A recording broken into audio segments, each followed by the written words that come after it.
So here we go. We start talking about trigonometry with this one idea, and that is a squared plus b squared is c squared, which is what?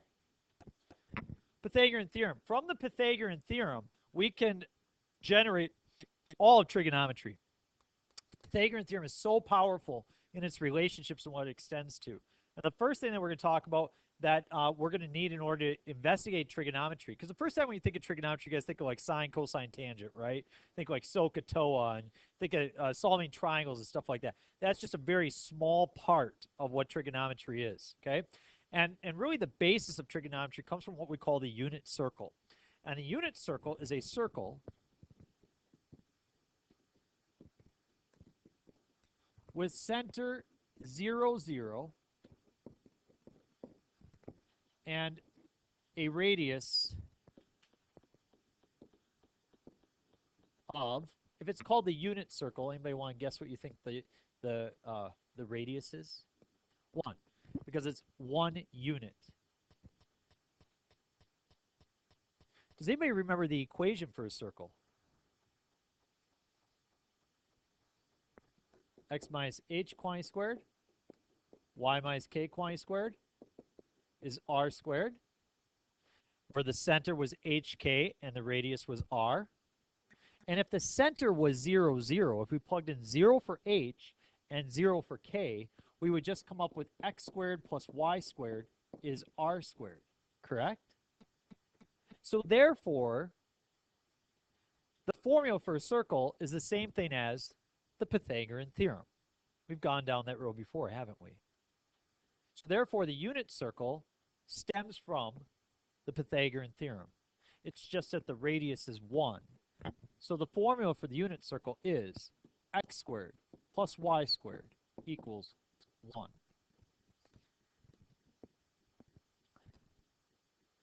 Some people call the unit circle the circle of death.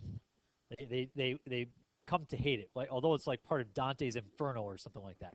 I call the unit circle the circle of life because it gives birth and meaning to all things trigonometric in form.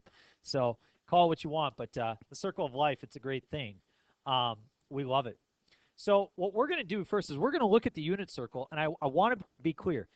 Every single thing that we talk about is important for you to use moving forward. So what I'm going to do right now, you're going to use all of this moving forward, every single bit of it. And I don't mean just like for the test. I mean like next month and the month after that and in calculus. It stays with you forever. If this is the unit circle, what is this coordinate? 1, 0. What is this coordinate? 0, 1. This coordinate? This coordinate. You need to be able to generate those on your own at any time. You all okay with that? Good. Good work. So the first question is, first of all, do you notice that all of those points satisfy the equation? X squared plus y squared is 1. They all satisfy. If you were plugging 0 and 1 or 1 and 0, you get that? Okay. So they all satisfy that. So it says, confirm that the point root of 3 over 2 and negative 1/2 is on the unit circle. Root of 3 over 2 is like 0.866.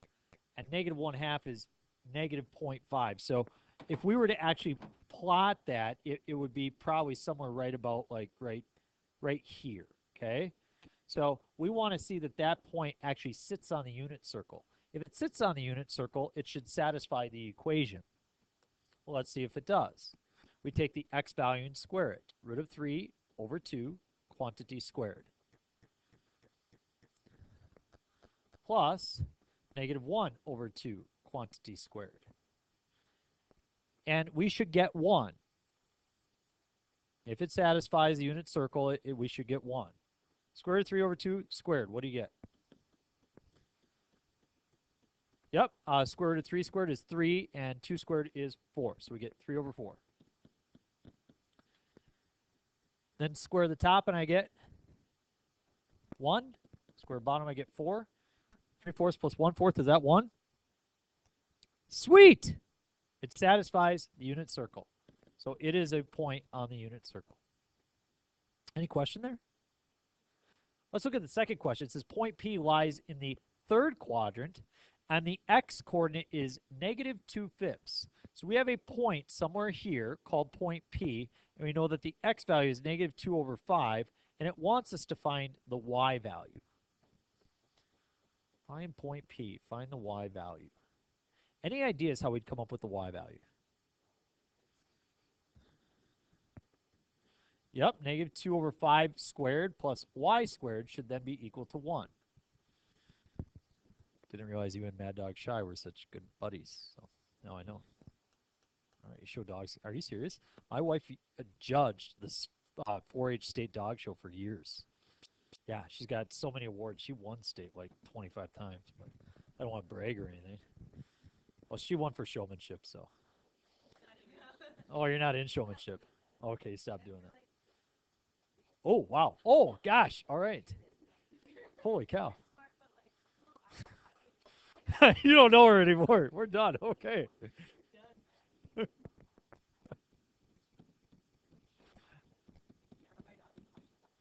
I squared, I get 4/25 plus y squared is 1. And if I rewrite 1, I rewrite it as 25/25. Subtract 4/25, I get y squared is 21/25. Square root both sides. Y is plus or minus square root of 21/5. Do I want the positive or the negative?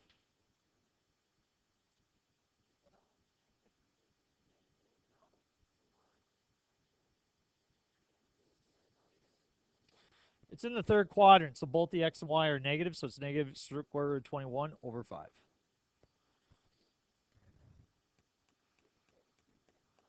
X and y are both negative in the third quadrant.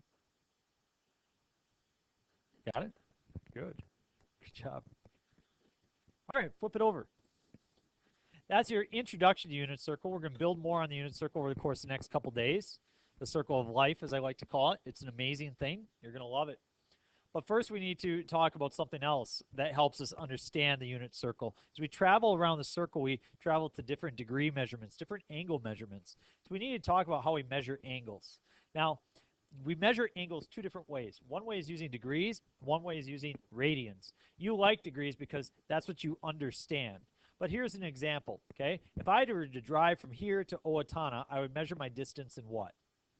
Miles. But if I was from London, I would measure in kilometers, okay? Now, obviously, if you're from London, you would prefer to measure in kilometers because you're used to it. If you were in, if you're from Minnesota, you'd like to measure in miles because you're used to it. But if we were to talk about a unit measurement that the world had to decide to go to as a whole, which measurement would we be using? We would be using the metric system, would we not?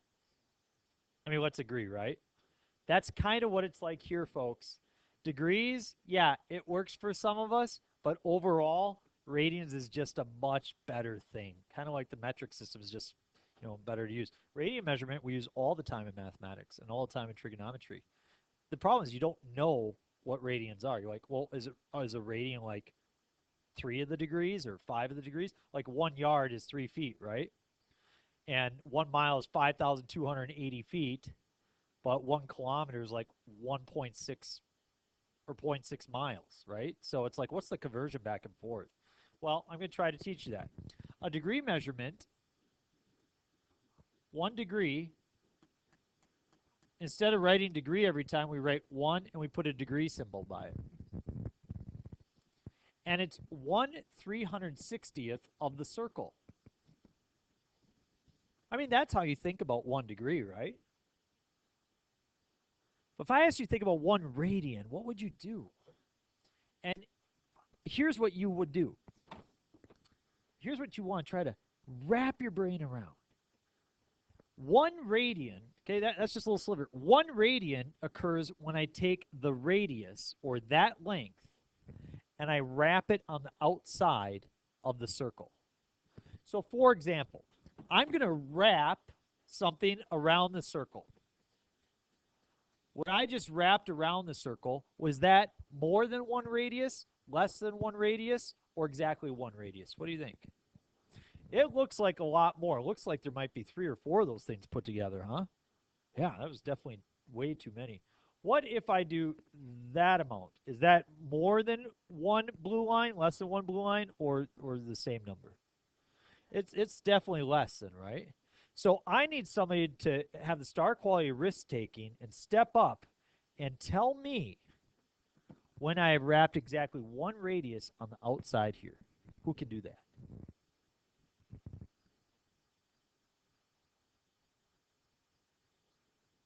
Logan's going to try.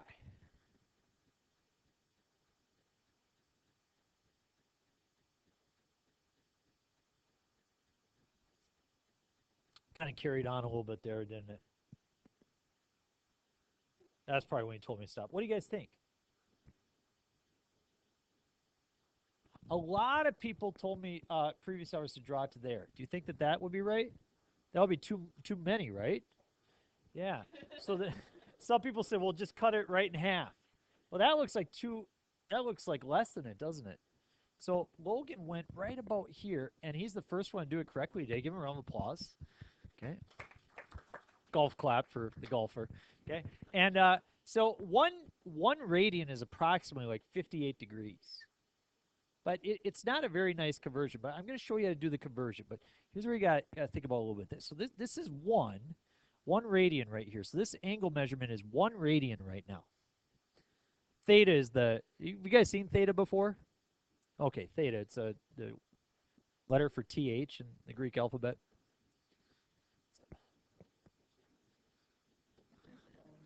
That's how you spell the word theta in Greek. How do you like that? There you go.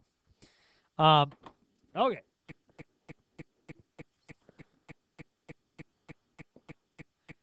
That would be like 2 radians. That would be like 2 of them. Yeah, we're making a pizza pie. A little mozzarella. Well, I got a story about that. I do. It's a problem. So it turns out that there's 3 radians that fit in half the circle, but there's a little bit left over here. We're going to continue to move along. It's 4. We get 5.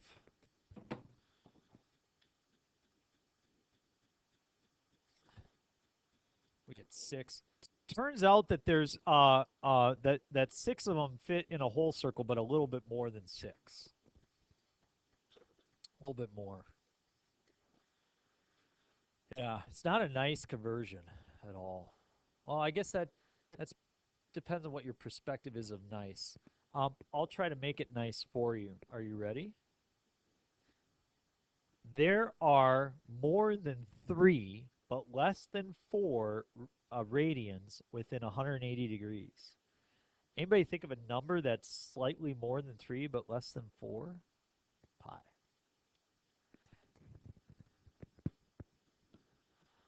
How many radians fit in 180 degrees? 3.14, or pi. That's the same as 180 degrees. So that would be 2 pi, or 6.28, that fit in 360 degrees. And I'm going to challenge you to help you understand that you actually already knew this. It was there. It was in your brain. As we wrap things around a circle, isn't that just circumference? What's the formula for circumference? So how many radiuses fit around the circle? 2 pi of the radiuses fit around the circle. We actually already knew it. See the connection? And that's what's beautiful about trigonometry, is everything connects together. Everything builds off of a basic principle. And so we see that. So how do we convert back and forth between radians and degrees? We know that pi radians is the same as 180 degrees. So we need to use that to our benefit to convert back and forth. And so this is the conversion that we use. If you want to go from degrees to radians, you take theta, which is the angle measurement, you multiply it by pi, and you divide it by 180. And that will allow you to convert to radians. Suppose you wanted to convert from radians to degrees. Well, then you take theta, and instead of multiplying by pi, you multiply by 180, and you divide it by pi. And that's our conversion factor. So let's try it out. We're going to skip the big circle thingy. We're going to do that tomorrow. Tomorrow's an awesome day. It's hard for me to pick like my favorite trig day because so many of them are so much fun. But tomorrow is definitely a really fun day. So I know. Office Friday! Whoa! Obviously, 0 degrees is the same as 0 radians. That's pretty obvious, right? But let's try 30 degrees. We would take 30 and we multiply it by pi and we divide it by 180. You want to simplify that, okay? You want to simplify that. How many times does 30 go into 180? So it would reduce to pi over 6. See that? So pi over 6 is a decimal. It's like 0.51. So you could write it as 0.51, or you could write it as a multiple of pi.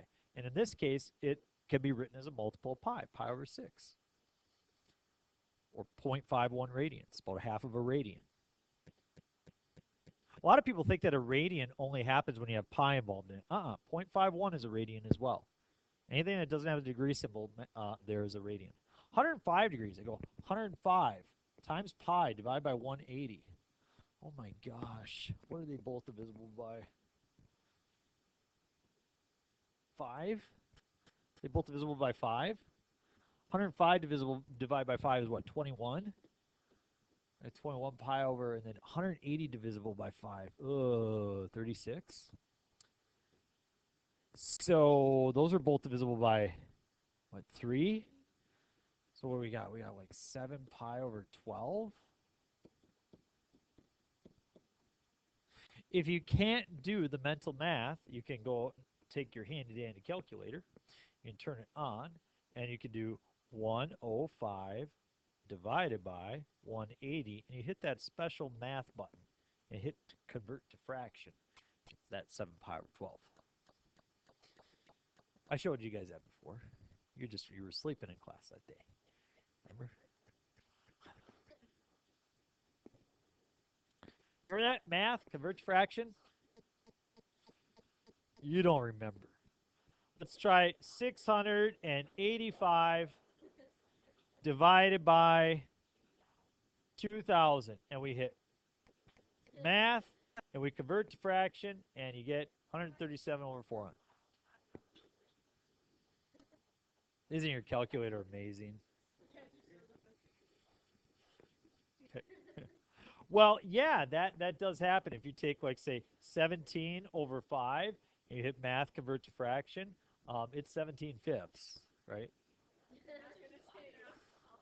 Yeah, she doesn't actually work here. She's homeless, and she figured out that we serve coffee each day. So if you go to the Lost and Found, you'll find her wardrobe as well. So you try the others on your own. Go. Try the others on your own. Convert. Go. Go. I'm going to say hi to them. Go. Check this out. So I'm going to show you guys how to do this tomorrow. Are you ready? Are you ready? 240 should be 4 pi over 3. 90 should be pi over 2. Negative 135 should be negative 3 pi over 4. 450 should be 5 pi over 2. And negative 300 should be negative 5 pi over 3. No, I did not memorize them. I will show you very, very easy how this happens. Are you ready? Do you agree that pi radians is the same as 180 degrees? Everybody agree there? So how does 90 compare to 180? It's half. So you get pi over 2. See? How does 30 compare to 180? It's 1/6, right? So pi over 6. Watch this. 150 degrees. How many 30s go into 150? 5. So it would be 5 pi over 6. 5 of those. I'll show you how to do it super quick tomorrow. I mean, you'll be able to just generate like this. I got them to all do it. So, you know. And look at them. I mean, you guys will for sure be able to do that, okay? Now, here's the other thing I want you to see is that you can convert back then to the radian to check to see if you did it correctly. And it's super easy. Negative 5 pi over 3. And instead of multiplying by pi over 180, we multiply by 180 over pi. What happens? Pi's cancel. 180 divided by 3. 60 times negative 5. Negative 300 degrees. So you can go back and forth. 3 things you have to do on your assignment. Number 1, convert from degrees to radians. Can you do that? Second thing you have to do is to be able to convert from radians to degrees. Can you do that? The third thing you have to be able to do is to be able to sketch an angle in standard position. No big deal. Flip it over right here. Whoop, sorry, this one right here. Sketch an angle in standard position. I have reworked. Yeah, you guys benefit from it. You guys have worksheets in calculus, right? I now have a worksheet for every calculus assignment, and now I'm doing that same thing for college algebra, college trig. So no book assignments anymore. We're trying, but that's before I found out I had another course to teach all of a sudden. So we're gonna try to keep it up, but we'll see. Okay, when you sketch an angle in standard position, this is the last section we go through. I'll give you your assignment. 42 degrees. You draw the XY quadrant plane. Every angle has 2 sides to it. It has what we call your initial side, which always sits on the x-axis in the positive direction. The terminal side is where the angle ends when you stop your rotation. If I rotate 42 degrees, that's going to place me about in that position, and I draw a little arrow to show how I rotated. Now, your angle doesn't have to be exactly 42 degrees, but an approximation. If you're in the wrong quadrant, it's obviously a bad approximation. Okay? We all agree? What's different about letter B? It's negative. What that means is instead of rotating this direction, I rotate in the opposite direction. If you have trouble thinking about that, don't worry, you're really smart, and we'll figure it out. 113 degrees. Suppose I were to do positive. Which quadrant would that place me in? Positive 113 degrees, second quadrant, right? So if I go negative 113 degrees, that will be in the third quadrant. So if you struggle to think about the negative, just think about it in terms of the positive first. Okay. What's different about letter C?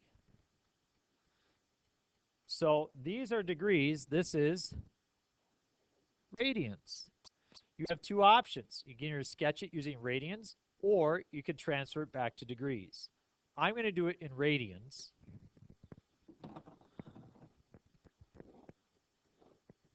If I do it in radians, this is 0, and this is pi, or 3 pi over 3. I choose to put it in thirds because this one is in thirds. Everybody see how I have 3 pi over 3? So this would be 1.5 pi over 3. Half of that. This would be 4.5 pi over 3. This would be 6 pi over 3, which we said was 2 pi. So which quadrant will 4 pi over 3 put me in? The third quadrant. Because you're between 3 pi over 3 and 4.5 pi over 3. So it's going to place you right here. Again, I draw my rotation just like that. If you don't like that and you'd like to put it into degrees first by taking 4 pi over 3 and multiplying by 180 over pi, you could go ahead and do that. Cancel off the pi's. 180 over 3 is 60 times 4 is 240. And there will come the time, especially after tomorrow, where you look at 4 pi over 3 and right away you will say 240. Okay? We're going to get you to do it super quick. What's different about the next one? Negative and a decimal. Is this in degrees or radians? Radians because it does not have the degree symbol. Oh no, I need to make a quadrant that has decimals as opposed to having it in terms of pi. What is pi as a decimal? 3.14. So therefore 90 degrees should be half of that, correct? half of 3.14 would be 1.57. And then 270 degrees would be 3 of those 1.57, so 4.71. And 2 of the pi's would be 6.28, as you all know that. So again, let's think about the positive. Suppose I did positive 4.6 radians. Which quadrant would that place me in? The third. So if I do negative 4.6 radians, which quadrant will that place me in? The second. There's some people putting up answers in back there, and we appreciate them following along. We won't tell you whether they were right or wrong. And there you have it. How about the last one? 420 degrees. What's unique about that? Over 360. How many degrees past 360 is it? 60 degrees past 360. So what I can do is just draw my quadrants, and I can draw my initial side, and my terminal side will be at 60 degrees. But the way I show I go around more than once is you just draw that little loop-de-loop, and you go around more than once. You see that? Do they use technical terms like loop-de-loop in college as well? Oh, is that funny? It's so flattering to hear that. Although I have to say, many times it's not very difficult to teach better than a college professor. So, yep, yeah. I remember when I told my college professors, they said, "What are you gonna do someday?" I said, "I'm gonna be a high school teacher." They looked at me and said, "What? You're gonna teach high school?" I said, "Yeah." They're like, "Aren't you scared?" And I said, well, "Why would I be scared?" They said, "They have to show up. You know what I mean? Whereas in college, kids show up because they want to. I mean, what if they don't listen to you?" And I'm like, "Well, that's kind of part of the challenge." They're like, "Oh, I could never teach high school. College is much safer. You just turn your back to the class, you start talking." You know, and that's kind of anyway. Okay, you like my jokes? All right, so I have an assignment for you.